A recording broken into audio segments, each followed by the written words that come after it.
Assalamualaikum warahmatullahi wabarakatuh. Saya di sini Valeria Firantipis Lasanjaya dari kelas 10I. Kehadiran saya di sini, saya akan menjelaskan apa itu bakteri, mulai dari pengertian, struktur, ukuran, jenis, dan peranan dalam kehidupan kita sehari-hari. Baik, mari kita simak video berikut. Pertama-tama, apa sih bakteri itu? Jadi, bakteri adalah makhluk hidup yang sangat kecil. Bahkan gak bisa dilihat pakai mikroskop. Bakteri termasuk ke dalam organisme bersel satu. Artinya tubuhnya cuma terdiri dari satu sel saja. Bakteri juga disebut sebagai prokariotik karena mereka nggak punya inti sel seperti tanaman dan hewan lainnya. DNA cuma ngambang di dalam cairan sel yang disebut sitoplasma. Menariknya, bakteri sudah ada di bumi sejak miliaran tahun. Bahkan sebelum munculnya manusia, hewan, dan tumbuhan. Mereka bisa hidup di mana saja, di air, di udara, di tanah, dan di dalam diri kita sekalipun. Tapi tenang aja, bakteri itu ada yang baik dan ada yang jahat. Lalu yang kedua, struktur bakteri. Walaupun kecil, tubuh bakteri itu lumayan lengkap loh. Ada dinding sel sebagai pelindung diri. Lalu ada membran plasma yang mengatur keluar masuknya zat. Sitoplasma sebagai pengatur proses zat kimia yang terjadi.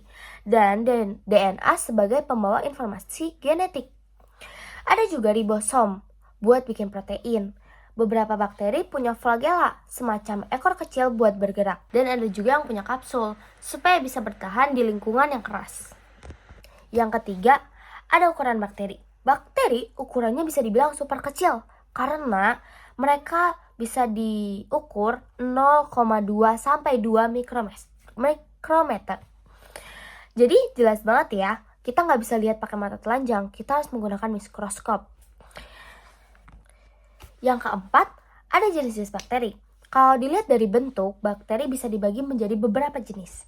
Yang pertama ada kokus, bentuknya bulat, contohnya seperti Streptococcus. Yang kedua ada basil, bentuknya batang, contohnya E. coli. Yang ketiga ada Spirillum, bentuknya spiral, contohnya Spirillum volutans. Ada juga yang bentuknya kayak koma, disebut Vibrio. Misalnya Vibrio cholerae, penyebab penyakit kolera. Lalu ada kelima, peranan atau manfaat bakteri.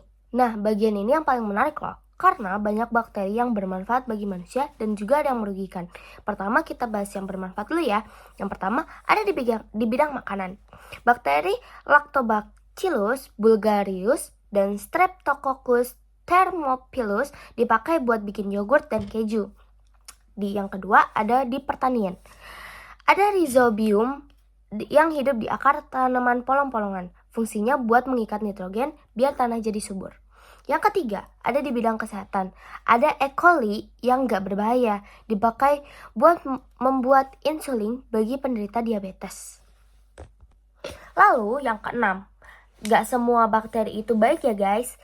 Jadi ada yang bisa bikin penyakit juga. Contohnya, yang ke satu ada Mycobacterium tuberculosis, penyebab TBC. Yang kedua ada Salmonella typhi, penyebab tifus. Yang ketiga ada Clostridium tetani, penyebab tetanus.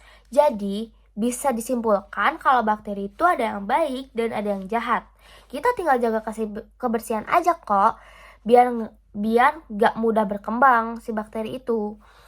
Tapi tetap bisa bermanfaat juga kok bakteri bagi kita. Baik, segitu saja penjelasan dari saya, semoga dimengerti. Maaf bila banyak salah kata, susah diucapkan, mohon dimaklumi. Semoga videonya bisa dimengerti, bisa tersampaikan juga. Wassalamualaikum warahmatullahi wabarakatuh.